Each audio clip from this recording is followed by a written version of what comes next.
जय हिंद साथियों, आप सभी का बहुत बहुत स्वागत है आपका अपना इस चैनल स्टूडेंट्स डिमांड पर, जहां पर आपकी सभी डिमांड्स को पूरी की जाती है। तो आज का ये वीडियो बहुत ही इम्पोर्टेंट साबित होने वाला है उन सभी के लिए जो 2 मार्च को सोशल साइंस का एग्ज़ाम देने वाले हैं। तो सबसे पहले हम लोग जानते हैं कि आखिर इस वीडियो में क्या इम्पोर्टेंट होने वाला है, या तो फिर इस वीडियो में हम लोग किस तरह के इम्पोर्टेंट क्वेश्चन करने वाले हैं। तो सबसे पहले मैं आपको बता दूं कि मैं सबसे पहले इसमें जितने भी प्री बोर्ड के क्वेश्चन हैं, जितने भी प्री बोर्ड में आए हुए यहाँ पर क्वेश्चन हैं, मैं सबका सॉल्यूशन यहाँ पर सबसे पहले आपको देने वाला हूँ। इसके बाद यहाँ पर हम लोग देखने वाले हैं कि 2023 में जो आपके क्वेश्चंस पूछे गए हैं, जो कि पिछले साल प्रीवियस ईयर क्वेश्चन की बात करें हम लोग, तो मैं यहाँ पर क्लास 9th का टोटल यहाँ पर सोशल साइंस का प्रीवियस ईयर क्वेश्चन का सॉल्यूशन देने वाला हूँ। साथ ही साथ इस बार जो जारी हुआ है आपका मॉडल पेपर, मतलब हम लोग यहाँ पर बोल सकते हैं जो आपका जेक बोर्ड ने जो मॉडल प्रश्न पत्र जारी किया है, उसका सॉल्यूशन हम लोग साथ ही साथ यहाँ पर देखने वाले, जिसमें हम लोग 40 क्वेश्चंस टोटल देखेंगे। टोटल क्वेश्चन की बात करें हम लोग यहाँ पर, तो टोटल क्वेश्चन हम लोग ओवरऑल यहाँ पर 120 क्वेश्चन हम लोग देखने वाले हैं, यानी 120 क्वेश्चन हम लोग यहाँ पर टोटल आज के अभी हम लोग करने वाले हैं, जो कि कल के एग्ज़ाम्स के लिए काफ़ी इम्पोर्टेंट है। इससे पहले मैं और एक इन्फॉर्मेशन यहाँ पर दे दूँ और एक इन्फॉर्मेटिव बतला दूँ आपको कि अगर यदि आप रांची से हैं और 10th बोर्ड की तैयारी बेहतरीन तरीके से करना चाहते हैं, बहुत ही बेहतरीन तरीके से, तो आप प्रसाद सर कोचिंग इंस्टीट्यूट ज्वाइन कर सकते हैं। और अधिक जानकारी के लिए आप इस दिए गए नंबर पे यहाँ पर आप कांटेक्ट करके बात कर सकते हैं। तो आइए वीडियो को स्टार्ट करें बिना किसी लेट किए हुए। जी हाँ, अगर यदि आप हमारे इस चैनल पर नए हैं तो चैनल को ज़रूर सब्सक्राइब कर लें और एक लाइक, कमेंट और एक शेयर अपने दोस्तों के साथ ज़रूर करें। तो आइए हम लोग जानते हैं यहाँ पर कि सबसे पहला क्वेश्चन क्या है, जो कि प्री बोर्ड एग्जामिनेशन 2024 में पूछा गया है, जो कि हाल ही में ये एग्ज़ाम हुआ है। अब इसमें हम लोग सबसे पहला क्वेश्चन की बात करें तो सबसे पहला क्वेश्चन यहाँ पर है, जैसे कि आप स्क्रीन में देख पा रहे हैं, यहाँ पर सबसे पहला क्वेश्चन पूछा गया है कि चर्च के विशेष कार्यों को करने वाले व्यक्तियों के समूह को कहा जाता है, क्या कहा जाता है? तो उन्हें क्या कहा जाता है? तो उन्हें हम लोग यहाँ पर देखा जाए तो उन्हें हम लोग को क्या बोला जाता है? वो कहा जाता है हम लोग को पादरी वर्ग। अब नेक्स्ट क्वेश्चन की बात करें हम लोग यहाँ पर, इंग्लिश वाले आप इंग्लिश में क्वेश्चन देख करके आप उन्हें फॉलो कर सकते हो एज इट इज़ हिंदी वाला से। अब नेक्स्ट हम लोग यहाँ पर बात करने वाले क्वेश्चन नंबर 2 की। तो क्वेश्चन नंबर 2 में यहाँ पर पूछा गया है, फ्रांस की पूरी आबादी का लगभग 90% कौन लोग थे? तो वो कौन लोग थे? किसान थे। नेक्स्ट की बात करें हम लोग यहाँ पर, तो नेक्स्ट है यहाँ पर 1914 में 2 यूरोपीय गठबंधन के बीच युद्ध छिड़ गया। एक खेमे जर्मनी, ऑस्ट्रिया और तुर्की थे, तो दूसरे खेमे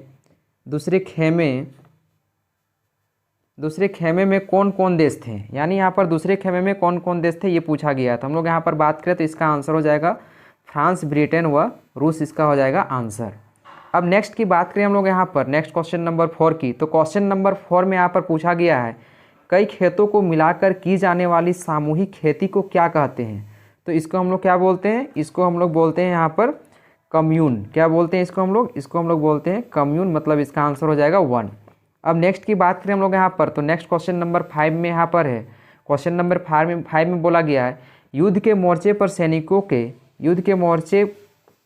सैनिकों के छिपने के लिए खोदे गए गड्ढे को कहते हैं। तो इस खोदे गए गड्ढे को हम लोग क्या बोलते हैं? खंदक बोलते हैं। क्या बोलते हैं हम लोग? इसको हम लोग खंदक बोलते हैं। अब नेक्स्ट की बात करें हम लोग यहाँ पर 6 नंबर की। तो 6 नंबर में यहाँ पर क्वेश्चन बोला गया है, प्रथम विश्व युद्ध के बाद मित्र राष्ट्रों ने जर्मनी के किस प्रदेश पर अधिकार किया है? तो ये कौन से पे अधिकार किया है? ये राइनलैंड पे अधिकार किया है। किस पे किया गया है? ये राइनलैंड पर अधिकार किया गया है। अब नेक्स्ट बात करें हम लोग क्वेश्चन नंबर 7 की। तो क्वेश्चन नंबर 7 में यहाँ पर पूछा जा रहा है कि जंगल एवं ज़मीन को साफ कर स्थान बदल कर की जाने वाली खेती को क्या कहा जाता है? तो ये झूम या घुमंतु खेती कहा जाता है। क्या कहा जाता है? झूम या घुमंतु खेती कहा जाता है। अब नेक्स्ट की बात करें हम लोग क्वेश्चन नंबर यहाँ पर 8 की। तो क्वेश्चन नंबर 8 में हम लोग यहाँ पर देख पा रहे हैं कि किस क्षेत्र से आंध्र प्रदेश, उड़ीसा तथा महाराष्ट्र की सीमाएँ लगी हुई है? तो ये कौन से क्षेत्र से है? तो ये बस्तर क्षेत्र से यहाँ पर इनकी सीमाएं यहाँ पर लगी हुई है। अब नेक्स्ट की बात करें हम लोग यहाँ पर क्वेश्चन नंबर 9 की। तो क्वेश्चन नंबर 9 में पूछा गया है यहाँ पर कि परंपरा और रीति रिवाज के आधार पर मिलने वाली अधिकार कहलाता है। तो ये क्या कहलाता है? परंपरागत अधिकार कहलाता है। क्या कहलाता है? परंपरागत अधिकार कहलाता है। नेक्स्ट की बात करें हम लोग यहाँ पर क्वेश्चन नंबर 10 में, तो क्वेश्चन नंबर 10 में यहाँ पर पूछा गया है कि मासाई लैंड का विस्तार किस पहाड़ तक है? तो ये कौन से पहाड़ तक है? किलिमंजारो पहाड़ तक है। ये कौन से पहाड़ तक है? किलिमंजारो पहाड़ तक है। नेक्स्ट की बात करें हम लोग यहाँ पर, तो भारत का बोला गया है कि भारत का क्षेत्रफल विश्व के कुल भौगोलिक क्षेत्रफल का कितना प्रतिशत है? तो ये 2.4% यहाँ पर इसका सही आंसर हो जाएगा। अब नेक्स्ट की बात करें हम लोग यहाँ पर, तो नेक्स्ट है बाढ़ वाले मैदानों के नए तथा युवा निक्षेपों को किस नाम से जाना जाता है? तो ये किन नाम से जाना जाता है? इन्हें ये खादर के नाम से जाना जाता है। किन नाम से जाना जाता है? ये खादर के नाम से जाने जाते हैं। नेक्स्ट की बात करें हम लोग यहाँ पर, तो नेक्स्ट में यहाँ पर पूछा जा रहा है कि किन कारणों से भारत का उत्तरी मैदान कृषि की दृष्टि से सर्वाधिक उत्पादक क्षेत्र माना जाता है? तो ये कौन से कारण से माना जाता है? यहाँ पर ये इन सभी कारणों से माना जाता है। मतलब यहाँ पर बात करें तो ये रिच सॉइल कवर के थ्रू भी माना जाता है, एबंडेंट वाटर अवेलेबिलिटी से माना जाता है, फेवरेबल क्लाइमेट से भी माना जाता है। मतलब इसका आंसर जो होगा फॉर ऑल दीज रीजन्स हो जाएगा इसका करेक्ट आंसर। अब नेक्स्ट की बात करें हम लोग यहाँ पर क्वेश्चन नंबर 14 की, तो क्वेश्चन नंबर 14 में पूछा गया है ब्रह्मपुत्र नदी को तिब्बत में क्या कहते हैं? तो उसको हम लोग क्या कहते हैं? सांगपो कहते हैं। क्या कहा जाता है यहाँ पे? सांगपो कहा जाता है। अब नेक्स्ट की बात करें हम लोग यहाँ पर क्वेश्चन नंबर 15 की, तो क्वेश्चन नंबर 15 में यहाँ पर पूछा गया है बिहार का शोक के नाम से जाने वाली नदी कौन है? तो ये कौन सी नदी है? ये कोसी नदी है। कौन सी नदी है? कोसी नदी। अब नेक्स्ट की बात करें हम लोग यहाँ पर क्वेश्चन नंबर 16 की, तो क्वेश्चन नंबर 16 में यहाँ पर पूछा गया है कि एक वर्ष के दौरान वायु की दिशा में ऋतु के अनुसार परिवर्तन कहलाता है। तो ये क्या कहलाता है? ये हमारा यहाँ पर कहलाता है, इसको हम लोग बोलते हैं मानसून। क्या बोला जाता है? ये मानसून कहलाता है। अब नेक्स्ट की बात करें हम लोग यहाँ पर, तो नेक्स्ट क्वेश्चन में पूछा गया है क्वेश्चन नंबर यहाँ पर 17 में पूछा गया है यहाँ पर कि भूमध्य सागर में उठने वाली चक्रवातीय तूफान निम्नलिखित में से किस देश में पश्चिमी विक्षोभ से जाना जाता है? तो ये कौन से देश को जाना जाता है? यहाँ पर भारत को भी जाना जाता है, पाकिस्तान, अफगानिस्तान। मतलब हम लोग बोल सकते हैं इसका जो करेक्ट आंसर होगा ऑल ऑफ दिस, इनमें से सभी होगा। अब नेक्स्ट की बात करें हम लोग क्वेश्चन नंबर 18 की, तो क्वेश्चन नंबर 18 में यहाँ पर पूछा जा रहा है कि एशियाई शेरों की प्राकृतिक वास स्थल गिरि राष्ट्रीय उद्यान भारत के किस राज्य में स्थित है? यानी यहाँ पर पूछा जा रहा है कि यहाँ पर ये जो है गिर नेशनल पार्क ये कौन से राज्य में स्थित है? तो ये गुजरात में स्थित है। कौन से राज्य में स्थित है? ये गुजरात में स्थित है। अब नेक्स्ट हम लोग बात करें क्वेश्चन नंबर 19 की, तो क्वेश्चन नंबर 19 में यहाँ पर पूछा जा रहा है कि नागफनी किस वनस्पति क्षेत्र में पाई जाती है? तो नागफनी कौन से वनस्पति क्षेत्र में पाई जाती है? ये पाया जाता है कंटीले वन तथा झाड़ियों के क्षेत्र में। यानी ऑप्शन 3 हो जाएगा इसका करेक्ट आंसर, कंटीले वन तथा झाड़ियों के क्षेत्र में। नेक्स्ट बात करें हम लोग यहाँ पर क्वेश्चन नंबर 20 की, तो क्वेश्चन नंबर 20 में पूछा गया है कि निम्नलिखित में से किस क्षेत्र में प्रवास आबादी की संख्या वितरण एवं संरचना में परिवर्तन लाता है? तो ये कौन से क्षेत्र में लाता है? ये हमारा लाता है यहाँ पर प्रस्थान एवं आगमन दोनों क्षेत्रों में। मतलब यहाँ पर area of departure and arrival दोनों में। नेक्स्ट की बात करें हम लोग यहाँ पर क्वेश्चन नंबर 21 की, तो 21 में पूछा गया है कि सरकार का वह रूप जिसमें देश पर लोगों के लिए लोगों द्वारा शासन होता है, ये क्या कहलाता है? तो ये क्या कहलाता है? ये कहलाता है हमारा यहाँ पर डेमोक्रेसी, जिसको हम लोग प्रजातंत्र बोलते हैं। अब नेक्स्ट की बात करें हम लोग यहाँ पर क्वेश्चन नंबर 22 की, तो क्वेश्चन नंबर 2 में हम लोग को यहाँ पर पूछा जा रहा है, क्वेश्चन नंबर 2 में बोला गया है कि 1999 में पाकिस्तान में सैन्य तख्ता पलट का नेतृत्व किसने किया है? तो ये किसने किया है? 22 का करेक्ट आंसर हो जाएगा परवेज़ मुशर्रफ ने। किसने किया है? परवेज़ मुशर्रफ ने किया है। अब नेक्स्ट की बात करें हम लोग यहाँ पर क्वेश्चन नंबर 23 की, तो क्वेश्चन नंबर 33 में यहाँ पर पूछा गया है the Long Walk to Freedom किसके द्वारा लिखित आत्मकथा है? मतलब ये किसके द्वारा लिखी गई है? तो ये किसके द्वारा लिखी गई है? नेल्सन मंडेला के द्वारा लिखी गई है। अब नेक्स्ट की बात करें हम लोग क्वेश्चन नंबर 24 की, तो क्वेश्चन नंबर 24 में बोला गया है कि which of this is not matching. मतलब यहाँ पर पूछा गया इनमें से कौन सम्मिलित नहीं है? तो यहाँ पर ऑप्शन 4 हो जाएगा, ये Indira Gandhi member of the constituent assembly यहाँ पर नहीं है। तो हम लोग बोल सकते हैं इसका आंसर हो जाएगा ऑप्शन 4।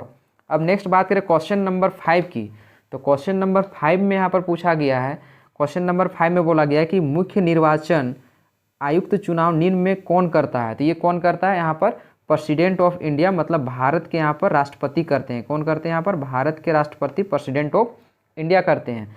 अब नेक्स्ट की बात करें हम लोग यहाँ पर नेक्स्ट क्वेश्चन में, क्वेश्चन नंबर 26 में। तो क्वेश्चन नंबर 26 में यहाँ पर पूछा गया है राष्ट्रीय मतदाता दिवस कब मनाया जाता है। तो राष्ट्रीय मतदाता दिवस बता दूं मैं आपको यहाँ पर कब मनाया जाता है। ये 25 जनवरी को मनाया जाता है। कब मनाया जाता है? 25 जनवरी को मनाया जाता है। अब नेक्स्ट की हम लोग बात करें यहाँ पर 27 की। तो 27 क्वेश्चन नंबर में यहाँ पर पूछा जा रहा है कि मौलिक अधिकारों के रक्षक के रूप में कौन काम करता है। तो ये भारतीय न्यायपालिका करता है। कौन करता है? भारतीय न्यायपालिका, मतलब द इंडियन जुडिशियरी करती है यहाँ पर। अब नेक्स्ट की बात करें हम लोग यहाँ पर क्वेश्चन नंबर 28 की। तो क्वेश्चन नंबर 28 में यहाँ पर पूछा जा रहा है कि निम्नलिखित में से कौन भारतीय संसद के 2 सदन हैं। तो ये कौन 2 सदन है? तो लोकसभा और राज्यसभा दोनों यहाँ पर ये 2 सदन है, यहाँ पर भारतीय संसद के 2 सदन। अब नेक्स्ट क्वेश्चन नंबर 29 की बात करें यहाँ पर। तो क्वेश्चन नंबर 29 में पूछा जा रहा है कि स्वच्छ भारत अभियान भारत सरकार द्वारा कब आरंभ किया गया है। तो ये कब आरंभ किया गया है? ये आरंभ किया गया है आपका 2 अक्टूबर 2014 को। कब किया गया है? 2 अक्टूबर 2014 को। अब नेक्स्ट क्वेश्चन नंबर 30 और की चलते हैं हम लोग। तो 30 में पूछा गया है यहाँ पर क्वेश्चन नंबर 30 में बोला गया है कि संगठन और संघ बनाने की स्वतंत्रता किस मौलिक अधिकार के अंतर्गत आता है। तो ये कौन से मौलिक अधिकार के अंतर्गत आता है? स्वतंत्रता का अधिकार के मौलिक अधिकार के अंतर्गत ये आता है, मतलब राइट टू फ्रीडम इसका हो जाएगा करेक्ट आंसर। अब हम लोग यहाँ पर नेक्स्ट क्वेश्चन नंबर 31 में देखें। तो क्वेश्चन नंबर 31 में यहाँ पर पूछा गया है निम्नलिखित में कौन सा राज्य है जहाँ आधुनिक कृषि विधि अपनाई गई है। तो ये कौन सा है? पंजाब है। कौन सा राज्य है? पंजाब राज्य है। अब नेक्स्ट की बात करें हम लोग यहाँ पर क्वेश्चन नंबर 32 की। तो क्वेश्चन नंबर 32 में बोला गया है भारत की संपूर्ण जनसंख्या का लगभग कितना प्रतिशत भाग ग्रामीण क्षेत्रों में निवास करता है। तो कितना प्रतिशत भाग ग्रामीण क्षेत्रों में निवास करता है? तो 75%, 75% जो है इसका यहाँ पर ग्रामीण क्षेत्रों में ये निवास करता है। अब नेक्स्ट की बात करें हम लोग क्वेश्चन नंबर 33 की। तो क्वेश्चन नंबर 33 में यहाँ पर पूछा गया है कि अस्थाई पूंजी और कार्यशील पूंजी किसके स्रोत हैं। तो ये किसके स्रोत हैं यहाँ पर? तो इसका करेक्ट आंसर हो जाएगा भौतिक और मानव पूंजी दोनों के ये स्रोत है, मतलब बोल सकते हैं फिजिकल एंड ह्यूमन कैपिटल दोनों के लिए। अब नेक्स्ट की बात करें हम लोग यहाँ पर क्वेश्चन नंबर 34 की। तो क्वेश्चन नंबर 34 में यहाँ पर पूछा गया है कि निम्नलिखित में कौन से कारक जनसंख्या की गुणवत्ता को बढ़ाते हैं। तो यहाँ पर इसका जो करेक्ट आंसर होगा लिटरेसी रेट भी बढ़ाता है, यहाँ पर पब्लिक हेल्थ भी बढ़ाता है और स्किल बिल्डिंग भी बढ़ाता है, मतलब बोल सकते हैं इसका करेक्ट आंसर जो होगा ऑल ऑफ दीज होगा, इनमें से सभी इसका करेक्ट आंसर हो जाएगा।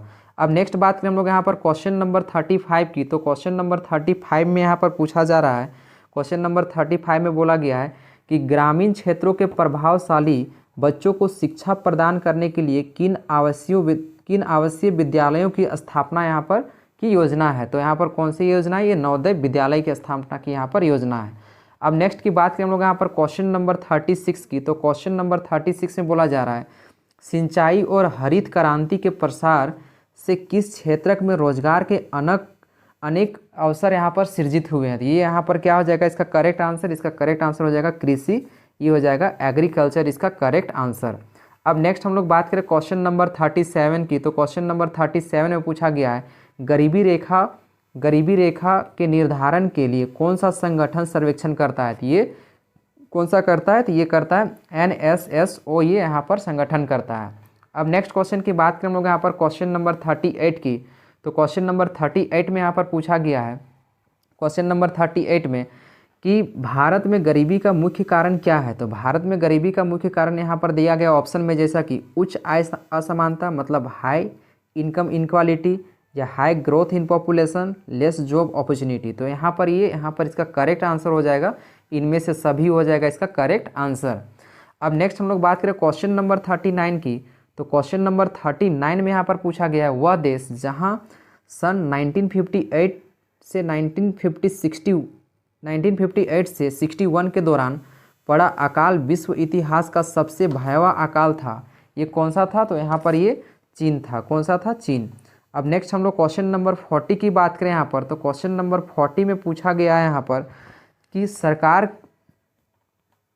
सरकार की कौन सी एजेंसी किसानों से अधिक के गेहूं तथा चावल का क्रय करती है। तो ये कौन सी एजेंसी है? तो ये एजेंसी है food corporation of India FCI, यानी इसका करेक्ट आंसर हो जाएगा ऑप्शन 2 इसका करेक्ट आंसर हो जाएगा। तो अभी तक हम लोग यहाँ पर 40 क्वेश्चन अभी कर चुके हैं जो कि प्री बोर्ड एग्जामिनेशन में यहाँ पर हम लोग को पूछा गया था। अब हम लोग यहाँ पर बात करने वाले हैं यहाँ पर 2023 में आए हुए क्वेश्चंस के बारे में, जो कि प्रीवियस ईयर क्वेश्चंस का यहाँ पर हम लोग आंसर देखने वाले हैं। तो यहाँ पर हम लोग प्रीवियस ईयर क्वेश्चंस की बात करें, अब बात करें हम लोग यहाँ पर प्रीवियस ईयर क्वेश्चन 2023 की, तो 2023 में क्वेश्चन का यहाँ पर बात करें सबसे पहला क्वेश्चन का, तो सबसे पहला क्वेश्चन हम लोग यहाँ पर देख पा रहे हैं कि सबसे पहला क्वेश्चन पूछा गया है कि सबसे पहला यहाँ पर क्वेश्चन है सन 1774 में बोर्बो राजवंश का लुईस 16 किस देश की गद्दी पर आसीन हुआ। तो ये इसका करेक्ट आंसर जो होगा, इसका करेक्ट आंसर हो जाएगा फ्रांस हो जाएगा इसका करेक्ट आंसर। अब हम लोग नेक्स्ट यहाँ पर बात करें नेक्स्ट क्वेश्चन की, तो क्वेश्चन नंबर 2 में यहाँ पर पूछा गया है, क्वेश्चन नंबर 2 में जॉन लोक ने यहाँ पर क्या पूछा गया है, जॉन लोक ने राजा के देवी और निरकुश अधिकारों के सिद्धांत का खंडन अपनी किस पुस्तक में किया है। तो ये कौन से पुस्तक में किया है, तो ये हमारा हो जाएगा इसका आंसर द ट्रीटिजाइजेस ऑफ गवर्नमेंट, इसका हो जाएगा आंसर। अब नेक्स्ट हम लोग बात करें क्वेश्चन नंबर यहाँ पर 3 की, तो क्वेश्चन नंबर 3 में यहाँ पर पूछा जा रहा है फ्रांस की मुद्रा को यहाँ पर किस नाम से जाना जाता था जिसे 1794 में समाप्त कर दिया गया था। तो इसकी करेक्ट आंसर की बात करें हम लोग यहाँ पर, तो इसको कौन से मुद्रा के नाम से जाना जाता था, लिब्रे के नाम से जाना जाता था। अब नेक्स्ट हम लोग बात करें यहाँ पर क्वेश्चन नंबर 4 की, तो क्वेश्चन नंबर 4 में यहाँ पर पूछा गया है, क्वेश्चन नंबर 4 की बात करें तो यूरोप में निम्न में से कौन सा समूह वंश आधारित शासकों की अनियंत्रित सत्ता को विरोध था। तो ये कौन से सत्ता के विरोध थी, तो हम लोग यहाँ पर बात करें इसकी करेक्ट आंसर की क्वेश्चन नंबर 4 की, तो ये हो जाएगा राष्ट्रवाद, नेशनलिस्ट, इसका हो जाएगा करेक्ट आंसर। अब नेक्स्ट हम लोग बात करें यहाँ पर क्वेश्चन नंबर 5 की, तो क्वेश्चन नंबर 5 में पूछा गया है, क्वेश्चन नंबर 5 में बोला गया है कि रूस में निम्न में से किस प्रकार की मांग को लेनिन की अप्रैल थीसिस के नाम से जाना जाता है। तो यहाँ पर क्या हो जाएगा, युद्ध को समाप्त किया जाए, सारी ज़मीन किसानों के हवाले की जाए, बैंकों की राष्ट्रीयकरण की जाए, इनमें से सभी इसका हो जाएगा करेक्ट आंसर। मतलब बोल सकते हैं इसका जो करेक्ट आंसर होगा ऑप्शन 5 इसका करेक्ट, ऑप्शन 4 इसका करेक्ट आंसर हो जाएगा।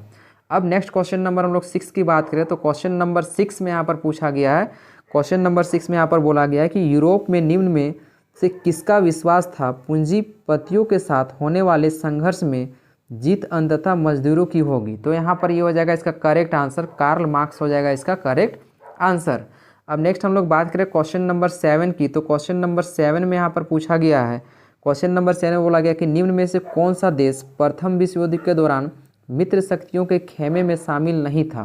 तो इसका करेक्ट आंसर हो जाएगा यहाँ पर जर्मनी, क्या हो जाएगा, जर्मनी हो जाएगा इसका करेक्ट आंसर। अब नेक्स्ट क्वेश्चन की बात करें हम लोग यहाँ पर क्वेश्चन नंबर 8 की, तो क्वेश्चन नंबर 8 में यहाँ पर पूछा गया है कि हिटलर ने जिस विचार धारा को जन्म दिया था उसे क्या कहते हैं। तो उसे हम लोग क्या बोलते हैं, उसे हम लोग यहाँ पर बोलते हैं नाजिज्म, यानी नातिसवाद बोलते हैं, यानी ऑप्शन 3 हो जाएगा इसका करेक्ट आंसर। अब नेक्स्ट क्वेश्चन नंबर 9 की बात करें, तो क्वेश्चन नंबर 9 में यहाँ पर पूछा गया है जावा में किस समुदाय के लोग कुशल लकड़हारे घुमंतु किसान के रूप में जाने जाते थे। तो इसका सही उत्तर हो जाएगा यहाँ पर क्लांग, क्या हो जाएगा, क्लांग हो जाएगा इसका सही उत्तर। अब नेक्स्ट की बात करें हम लोग यहाँ पर क्वेश्चन नंबर 10 की, तो क्वेश्चन नंबर 10 में यहाँ पर पूछा गया है वन अधिनियम के चलते गांव वालों की निम्न में से कौन सी गतिविधियाँ गैर कानूनी बनाई गई। तो ये यहाँ पर कौन सी विधि को गैर कानूनी बनाई गई थी, तो यहाँ पर हो जाएगा घर के लिए लकड़ी काटना, पशुओं को चराना, कंदमूल फल इकट्ठा करना, इनमें से सभी इसका हो जाएगा करेक्ट आंसर। अब नेक्स्ट हम लोग बात करें क्वेश्चन नंबर 10 की, यहाँ पर क्वेश्चन नंबर 10 ये कंप्लीट हो गया। क्वेश्चन नंबर हम लोग यहाँ पर 11 की बात करें हम लोग यहाँ पर, तो क्वेश्चन नंबर 11 में यहाँ पर पूछा गया है कि भोटिया, शेरपा और किन्नौरी समुदाय के लोग निम्न में से क्या थे। तो यहाँ पर पूछा जा रहा है कि कौन सा यहाँ पर थे, तो इसका करेक्ट आंसर हो जाएगा यहाँ पर चरवाहे थे, क्या थे, वो चरवाहे थे, शेफर्ड्स थे। अब नेक्स्ट हम लोग बात करें यहाँ पर क्वेश्चन नंबर 12 की, तो क्वेश्चन नंबर 12 हो जाएगा यहाँ पर, क्वेश्चन नंबर 12 में यहाँ पर बोला जा रहा है कि औपनिवेशिक सरकार ने अपराधी जनजाति अधिनियम कब पारित किया था। तो ये कब किया गया था, ये किया गया था आपका 1871 में। कब किया गया था, 1871 में, इसको याद रखना है। अब नेक्स्ट हम लोग क्वेश्चन नंबर 13 की बात करें, तो क्वेश्चन नंबर 13 में यहाँ पर पूछा गया है उत्तर में भारत देश को लगभग 2 बराबर भागों में निम्न में से कौन सी रेखा बांटती है? तो ये कौन सी रेखा बांटती है? ये कर्क रेखा बांटती है। और इंग्लिश में हम लोग बात करें यहाँ पर तो ट्रॉपिक ऑफ कैंसर बांटती है। कौन बांटती है? ट्रॉपिक ऑफ कैंसर, जिसको हम लोग हिंदी में कर्क रेखा के नाम से जानते हैं। अब नेक्स्ट हम लोग क्वेश्चन नंबर 14 की बात करें तो क्वेश्चन नंबर 14 में पूछा गया है कि उत्तराखंड, उत्तर प्रदेश, बिहार, पश्चिम बंगाल और सिक्किम की सीमाएं किस देश को छूती है? तो ये कौन से देश को छूती है? ये नेपाल कंट्री को छूती है। कौन से देश को? ये नेपाल देश को छूती है। अब नेक्स्ट हम लोग बात करें क्वेश्चन नंबर 15 की, तो क्वेश्चन नंबर 15 में यहाँ पर पूछा गया है, क्वेश्चन नंबर 15 में बोला गया है कि तीस्ता तथा दिहांग निम्न में से किनके नाम हैं जो असम हिमालय का सीमांकन करती है? तो ये हो जाएगा इसका करेक्ट आंसर, यहाँ पर रिवर हो जाएगा इसका करेक्ट आंसर, मतलब नदियाँ हो जाएगा इसका करेक्ट आंसर। अब नेक्स्ट हम लोग बात करें क्वेश्चन नंबर 16 की, तो क्वेश्चन नंबर 16 में यहाँ पर पूछा गया है भारत में हिमालय पर्वत की श्रृंखला में सबसे लंबी तथा सबसे महत्वपूर्ण श्रृंखला किसे मानी जाती है? तो ये किसे मानी जाती है? पीर पंजाल को मानी जाती है। किसे मानी जाती है? ये पीर पंजाल को यहाँ पर करेक्ट आंसर हो जाएगा इसका, पीर पंजाल को यहाँ पर मानी जाती है। अब नेक्स्ट हम लोग क्वेश्चन बात करें क्वेश्चन नंबर 17 की, तो क्वेश्चन नंबर 17 में यहाँ पर पूछा गया है भारत का कौन सा राज्य तथा नगर सिंधु तथा गंगा नदी तंत्रों के बीच जल विभाजक पर स्थित है? तो यहाँ पर ये कौन सा है? तो ये हरियाणा, अम्बाला यहाँ पर इस जगह पर ये स्थित है। अब नेक्स्ट हम लोग बात करें क्वेश्चन नंबर यहाँ पर 18 की, तो क्वेश्चन नंबर 18 में पूछा गया है, यहाँ पर क्वेश्चन नंबर 18 में बोला जा रहा है कि निम्न में से भारत के प्रायद्वीपीय भाग की एक प्रमुख नदी कौन है जिसे दक्षिण गंगा के नाम से भी जाना जाता है? तो इसका करेक्ट आंसर की बात करें तो ये गोदावरी नदी है। कौन सी नदी है ये गोदावरी नदी, इसका क्या हो जाएगा? करेक्ट आंसर हो जाएगा गोदावरी नदी हो जाएगा इसका सही उत्तर। अब नेक्स्ट हम लोग बात करें क्वेश्चन नंबर 19 की, तो क्वेश्चन नंबर 19 में यहाँ पर पूछा गया है कि महानदी गोदावरी, कृष्णा तथा कावेरी पूर्व की ओर बहती हुई बंगाल की खाड़ी में गिरती हैं। ये नदियाँ अपने मुहान पर किसका निर्माण करती है? तो ये किसका निर्माण करती है? तो यहाँ पर बात करें हम लोग क्वेश्चन नंबर 19 के, तो ये निर्माण करती है डेल्टा का। किनका निर्माण करती है? ये डेल्टा का निर्माण करती है। अब नेक्स्ट हम लोग बात करें हम लोग क्वेश्चन नंबर 20 की, तो क्वेश्चन नंबर 20 में यहाँ पर पूछा जा रहा है कि वन जो है, वन किस प्रकार का संसाधन है? तो ना ही ये मानव निर्मित है और ना ही ये अजैव है, ना ही ये नवीकरणीय है, मतलब इसका करेक्ट आंसर हो जाएगा इनमें से कोई नहीं, नन ऑफ दिस इसका हो जाएगा करेक्ट आंसर। अब नेक्स्ट क्वेश्चन नंबर 21 की बात करें तो क्वेश्चन नंबर 21 में बोला जा रहा है कि वन क्षेत्र में से किन कारणों से कम हो रहे हैं? तो वहाँ पर वन क्षेत्र में किन कारणों से कम हो रहे हैं? तो इसका आंसर हो जाएगा उद्योग विकास होने के कारण से भी हो रहा है, शहरीकरण की परियोजनाएं लागू होने के कारण से भी हो रहा है, कृषि के लिए अधिक क्षेत्र की मांग होने के कारण भी हो रहा है। मतलब बोल सकते हैं इसका जो करेक्ट आंसर होगा इनमें से सभी हो जाएगा इसका सही उत्तर। अब नेक्स्ट हम लोग बात करें क्वेश्चन नंबर यहाँ पर 22 की, तो क्वेश्चन नंबर 22 में यहाँ पर पूछा जा रहा है, क्वेश्चन नंबर 22 में बोला गया कि निम्न में से कौन सा कारण भारत के उत्तर पश्चिमी भाग में शीत ऋतु में होने वाली वर्षा के लिए उत्तरदायी है?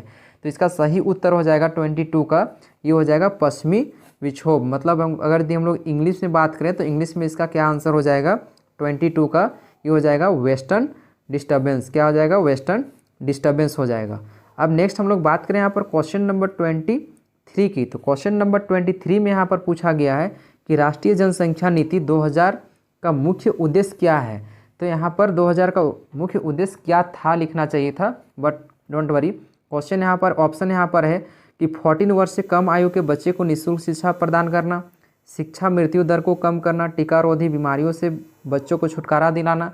तो यहाँ पर इनमें से सभी है, क्या हो जाएगा? इसका करेक्ट आंसर हो जाएगा 23 का, इनमें से सभी। अब नेक्स्ट क्वेश्चन नंबर यहाँ पर पूछा गया है क्वेश्चन नंबर 24 में, क्वेश्चन नंबर 24 में है कि लोकतंत्र के लिए निम्न में से किसका होना जरूरी माना जाता है? तो किसका होना जरूरी माना जाता है? तो स्वतंत्र एवं निष्पक्ष चुनाव का होना जरूरी माना जाता है। इंग्लिश में बात करें हम लोग यहाँ पर, तो इंग्लिश में यहाँ पर क्या हो जाएगा? फ्री एंड फेयर इलेक्शन का यहाँ पर ये ज़रूरी माना जाता है, ये इसेंशियल माना जाता है फ्री एंड फेयर इलेक्शन का। अब नेक्स्ट हम लोग क्वेश्चन नंबर 25 की बात करें तो क्वेश्चन नंबर 25 में पूछा गया है हम लोग को कि चीन की संसद को निम्न में से किस नाम से जाना जाता है? तो चीन की संसद को यहाँ पर किस नाम से जाना जाता है? इसको यहाँ पर नेशनल पब्लिक डायलॉग के नाम से जाना जाता है। किसके नाम से जाना जाता है? नेशनल पब्लिक डायलॉग के नाम से यहाँ पर ये जाना जाता है। अब नेक्स्ट हम लोग बात करें यहाँ पर क्वेश्चन नंबर 26 की, तो क्वेश्चन नंबर 26 में यहाँ पर पूछा जा रहा है, दक्षिण अफ्रीका की गोरों की सरकार ने नेल्सन मंडेला पर किस प्रकार का मुकदमा चलाया था यहाँ पर। तो किस क्या हो जाएगा इसका आंसर, तो किस प्रकार का मुकदमा चलाया गया था, देशद्रोह का मुकदमा यहाँ पर ये चलाया गया था।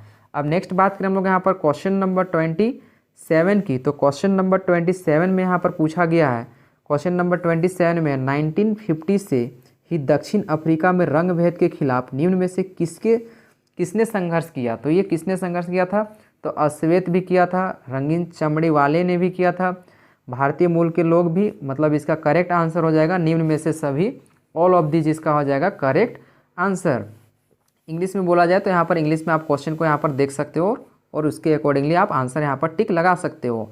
अब नेक्स्ट क्वेश्चन नंबर 28 की बात करें हम लोग यहाँ पर, तो क्वेश्चन नंबर 28 में पूछा गया है कि भारत में चुनाव कराने की जिम्मेवारी किस संस्था पर होती है। तो ये कौन से संस्था पे होती है, किस संस्था पे होती है, तो ये निर्वाचन आयोग की यहाँ पर होती है। क्या होती है, इलेक्शन कमीशन हो जाएगा इसका करेक्ट आंसर।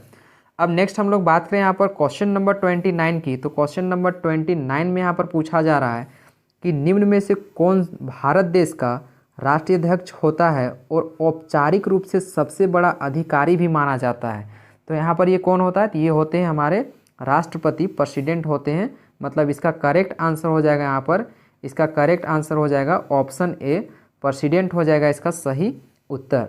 अब नेक्स्ट क्वेश्चन की हम लोग बात करें यहाँ पर क्वेश्चन नंबर 30 की, तो क्वेश्चन नंबर 30 में यहाँ पर पूछा जा रहा है, क्वेश्चन नंबर 30 में बोला गया कि भारत में निर्वाचित प्रतिनिधियों की राष्ट्रीय सभा को क्या कहा जाता है। तो यहाँ पर ये क्या कहा जाता है, ये संसद कहा जाता है। यहाँ पर क्या कहा जाता है, पार्लियामेंट हो जाएगा इसका करेक्ट आंसर। अब नेक्स्ट क्वेश्चन की बात करें हम लोग यहाँ पर, तो नेक्स्ट क्वेश्चन नंबर 31 में यहाँ पर पूछा जा रहा है, क्वेश्चन नंबर 31 में पूछा गया है कि निम्न में से कौन जनप्रतिनिधियों की ऐसी सभा मानी जाती है जिसके पास देश का कानून बनाने, कर बढ़ाने, बजट बनाने का विषय अधिकार प्राप्त रहता है।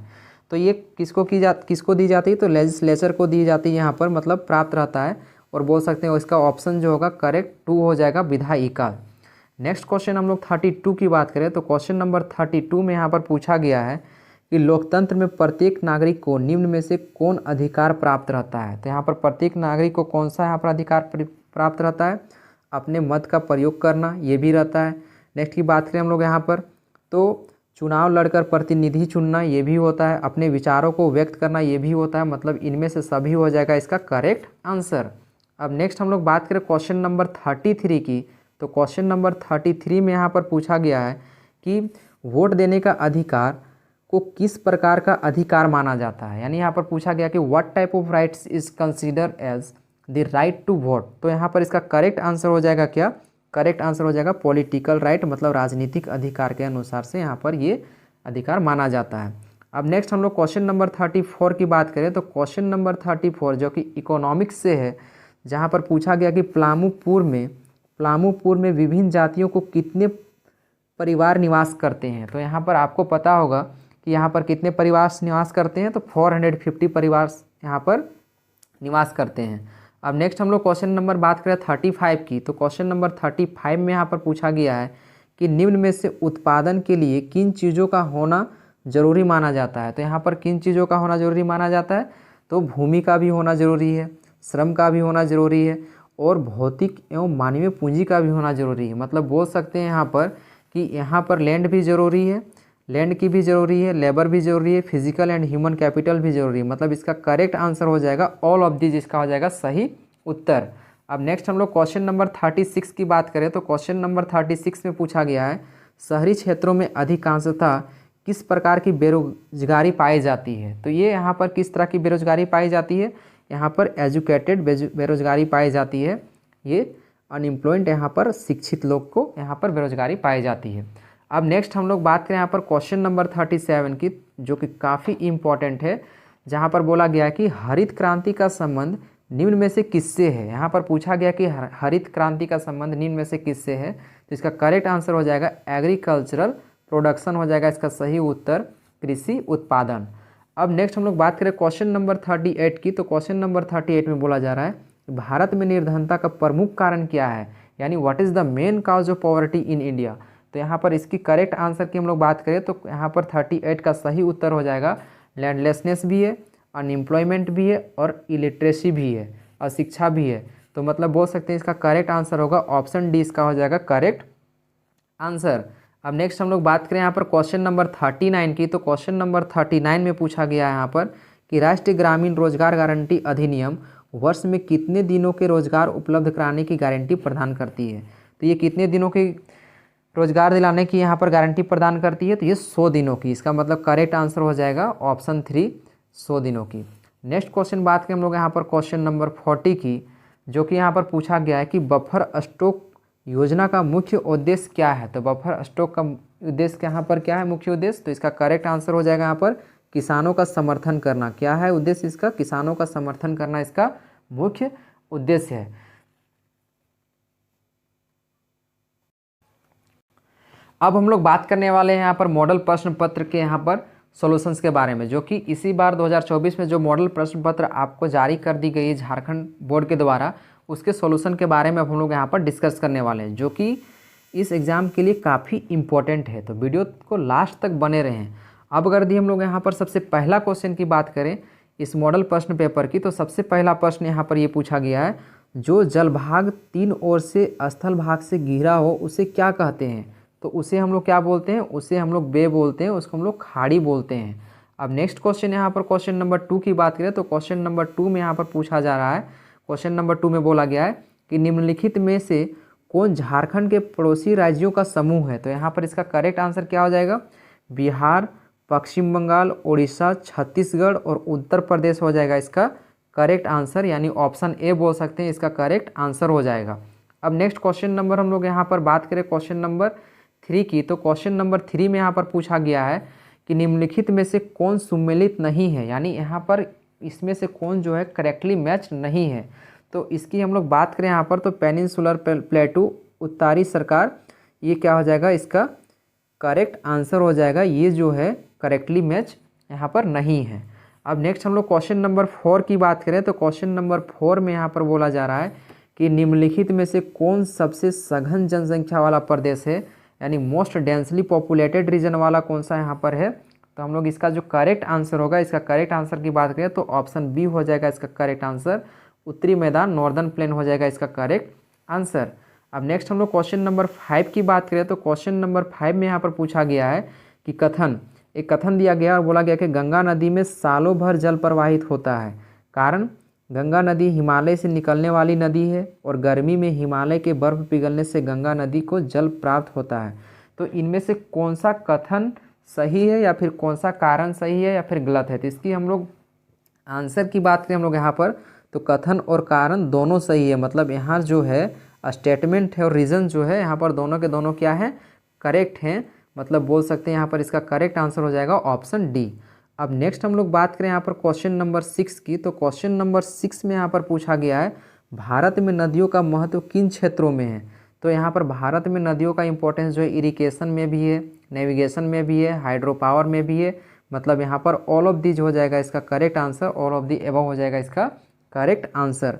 अब नेक्स्ट हम लोग बात करें यहाँ पर क्वेश्चन नंबर 7 की, तो क्वेश्चन नंबर 7 में यहाँ पर पूछा गया है कि भारत में मानसून के आगमन के साथ कौन सी ऋतु का आरंभ होता है। तो ये कौन से ऋतु का आरंभ होता है, तो इसकी करेक्ट आंसर यहाँ पर हो जाएगी वर्षा ऋतु, मतलब रेनी सीजन का यहाँ पर क्या होता है, ये अराइवल होता है, ये बिगिंस होता है।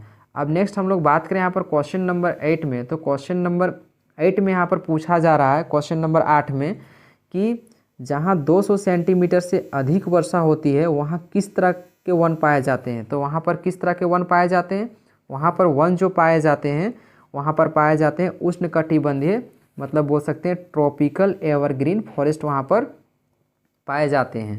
अब नेक्स्ट हम लोग बात करें यहाँ पर क्वेश्चन नंबर 9 की, तो क्वेश्चन नंबर 9 में यहाँ पर पूछा जा रहा है कि प्रति 1000 पुरुषों पर महिलाओं की जनसंख्या क्या कहते हैं। तो इसको हम लोग क्या बोलते हैं, इसको हम लोग बोलते हैं सेक्स रेशियो, जिसको हम लोग लिंग अनुपात के नाम से भी हम लोग जानते हैं। मतलब इसका करेक्ट आंसर की बात करें तो इसका करेक्ट आंसर हो जाएगा ऑप्शन सी हो जाएगा इसका करेक्ट आंसर। अब नेक्स्ट हम लोग बात करें क्वेश्चन नंबर 9 की, तो क्वेश्चन नंबर 9 में यहाँ पर पूछा गया है, क्वेश्चन नंबर 9 में यहाँ पर बोला गया है कि what is the number of females, sorry question number 9 तो यही था क्वेश्चन नंबर। अब हम लोग बात करें यहाँ पर 10 की, तो क्वेश्चन नंबर 10 में यहाँ पर बोला जाए तो यहाँ पर बोला गया कि निम्नलिखित में कौन जन्मदार का सही अर्थ है। तो यहाँ पर जन्मदार का सही अर्थ है। तो सही अर्थ की बात करें तो यहाँ पर सबसे पहला ऑप्शन ये सही है, जो कि इसका करेक्ट आंसर हो जाएगा। एक वर्ष में प्रति 1000 व्यक्ति में जितने जीवित बच्चों का जन्म होता है, ये क्या हो जाएगा, इसका जन्मदार का सही अर्थ हो जाएगा, मतलब बर्थ रेट का ये सही अर्थ हो जाएगा। अब नेक्स्ट हम लोग बात करें क्वेश्चन नंबर 11 की, तो क्वेश्चन नंबर 11 में यहाँ पर पूछा गया है कि क्वेश्चन नंबर 11 में किसी भी देश में कानून बनाने का सबसे बड़ी अधिकार किसको होता है। तो सबसे बड़ा अधिकार किसको होता है, तो सबसे बड़ा अधिकार होता है ये पार्लियामेंट का, संसद को होता है। अब नेक्स्ट हम लोग बात करें क्वेश्चन नंबर 12 में, तो क्वेश्चन नंबर 12 में यहाँ पर पूछा गया है दक्षिण अफ्रीका में रंग भेद कब खत्म हुआ। तो दक्षिण अफ्रीका में ये रंग भेद कब खत्म हुआ था, 26 अप्रैल 1994 में ये रंग भेद खत्म हुआ था। अब हम लोग नेक्स्ट बात करें क्वेश्चन नंबर यहाँ पर 13 की, तो क्वेश्चन नंबर 13 में यहाँ पर पूछा गया है लोकतंत्र जनता के द्वारा जनता के लिए शासन है, यह परिभाषा किसने दी। तो ये परिभाषा किसने दिया था यहाँ पर, तो ये परिभाषा यहाँ पर दिया था अब्राहम लिंकन ने। किसने दिया था, अब्राहम लिंकन ने दिया था। अब नेक्स्ट हम लोग बात करें क्वेश्चन नंबर 14 की, तो क्वेश्चन नंबर 14 में यहाँ पर पूछा गया है कि संविधान सभा की पहली बैठक कब हुई थी। तो ये संविधान सभा का सबसे पहली बैठक जो है दिसंबर 1946 में हुई थी। कब हुई थी, दिसंबर 1946 में हुई थी। अब नेक्स्ट हम लोग बात करें क्वेश्चन नंबर 15 की, तो क्वेश्चन नंबर 15 में यहाँ पर पूछा जा रहा है लोकसभा चुनाव के लिए भारत को कितने निर्वाचन क्षेत्रों में बांटा गया है। तो यहाँ पर कितने निर्वाचन क्षेत्रों में बांटा गया है, तो इसे 543 निर्वाचन क्षेत्रों में बांटा गया है। अब नेक्स्ट बात करें हम लोग क्वेश्चन नंबर 16 की, तो क्वेश्चन नंबर 16 में यहाँ पर बोला गया है कि हमारा संविधान हमें कितने मौलिक अधिकार प्रदान करता है। तो ये हमें कितने मौलिक अधिकार प्रदान करता है, तो फंडामेंटल राइट्स की बात करें तो यहाँ पर इसका आंसर हो जाएगा 6, ऑप्शन बी हो जाएगा इसका करेक्ट आंसर। अब नेक्स्ट बात करें हम लोग क्वेश्चन नंबर यहाँ पर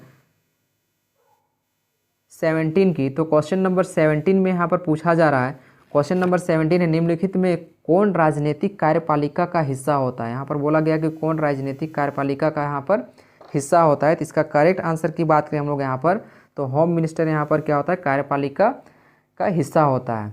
अब नेक्स्ट हम लोग क्वेश्चन नंबर 18 की बात करें, तो क्वेश्चन नंबर 18 में यहाँ पर पूछा जा रहा है सरकारी निर्देश से उठने वाले विवादों का निपटारा कौन करता है। तो ये कौन करता है, सुप्रीम कोर्ट करता है, ये सर्वोच्च न्यायालय करता है।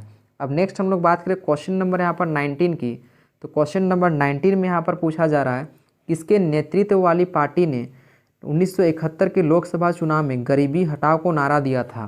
तो ये किन्होंने दिया था, तो यहाँ पर इसकी करेक्ट आंसर हो जाएगा इंदिरा गांधी, इसका सही उत्तर हो जाएगा। अब नेक्स्ट हम लोग बात करें यहाँ पर क्वेश्चन नंबर 20 की, तो क्वेश्चन नंबर 20 में यहाँ पर पूछा जा रहा है, क्वेश्चन नंबर 20 में बोला जा रहा है कि केंद्र सरकार का प्रमुख कौन होता है। तो केंद्र सरकार का प्रमुख कौन होता है, प्राइम मिनिस्टर होते हैं यहाँ पर प्रमुख, मतलब प्रधानमंत्री हो जाएगा इसका सही आंसर ऑप्शन सी। अब नेक्स्ट हम लोग क्वेश्चन नंबर 21 की बात करें, तो क्वेश्चन नंबर 21 में यहाँ पर पूछा जा रहा है कि एक वर्ष में किसी भूमि पर एक से ज़्यादा फसल पैदा करने की विधि क्या कहलाती है। तो ये विधि क्या कहलाती है, तो ये विधि हमारा यहाँ पर कहलाती है बहुविध फसल प्रणाली, मतलब अगर यदि बात करें इंग्लिश में तो मल्टीपल क्रॉपिंग सिस्टम कहलाती है।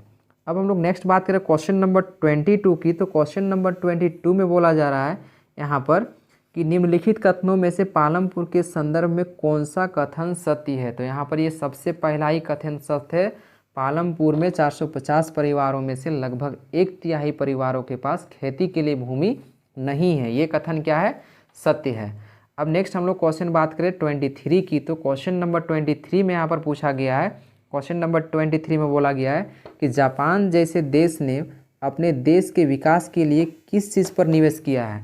तो ये सबसे ज़्यादा किस चीज़ पे इन्वेस्ट किया गया है यहाँ पर, तो इन्वेस्टमेंट इन एजुकेशन हो जाएगा इसका करेक्ट आंसर, शिक्षा पर निवेश किया है।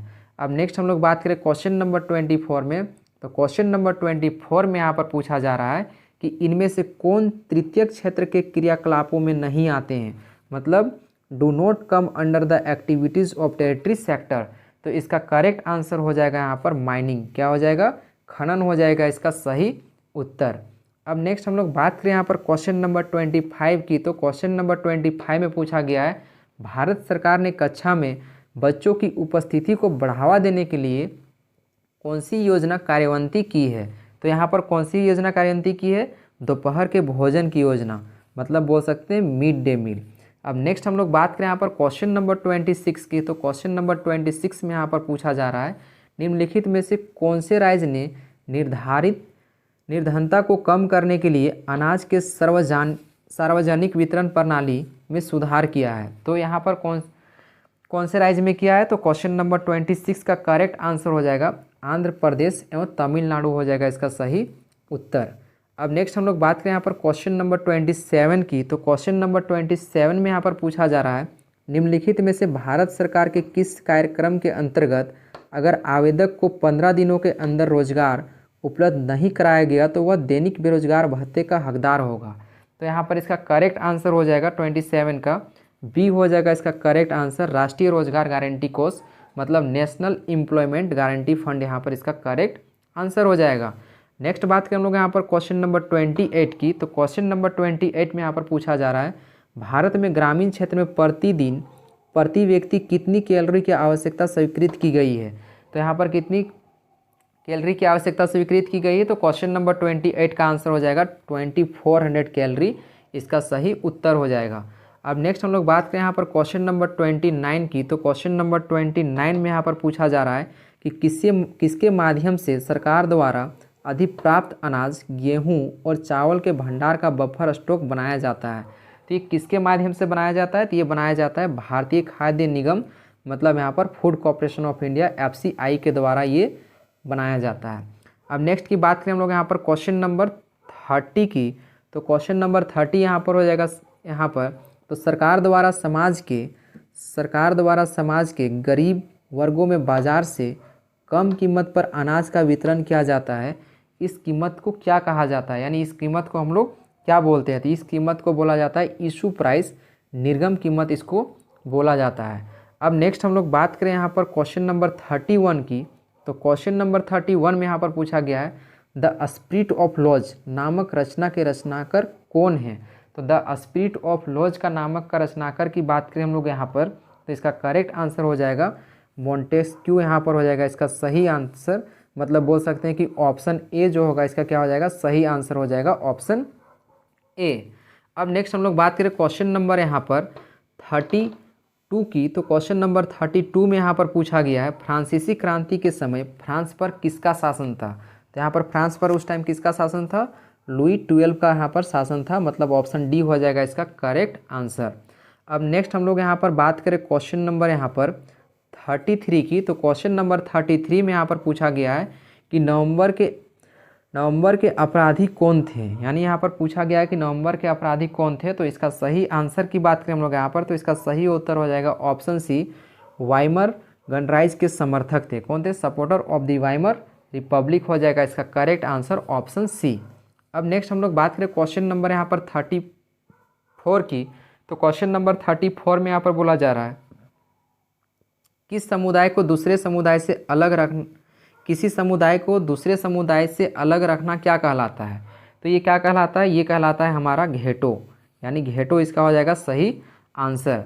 अब नेक्स्ट क्वेश्चन नंबर 35 की बात करें। तो क्वेश्चन नंबर 35 में बोला जा रहा है, भारत का प्रमुख वन महानिदेशक कौन था।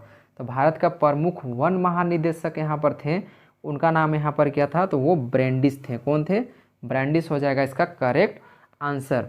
अब नेक्स्ट बात करें हम लोग यहाँ पर क्वेश्चन नंबर 36 की। तो क्वेश्चन नंबर 36 में यहाँ पर पूछा गया, जो कि काफ़ी इम्पोर्टेंट है, झूम खेती का किस अन्य नाम से जाना जाता है, मतलब जो झूम खेती होता है उसको किस अन्य नाम से जाना जाता है।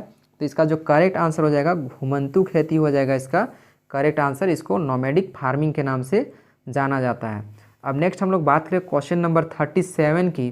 तो क्वेश्चन नंबर 37 में पूछा गया है यहाँ पर कि भारतीय वन सेवा की स्थापना कब हुई थी। तो भारतीय वन सेवा की स्थापना यहाँ पर 1864 में हुई थी, मतलब ऑप्शन बी हो जाएगा इसका करेक्ट आंसर।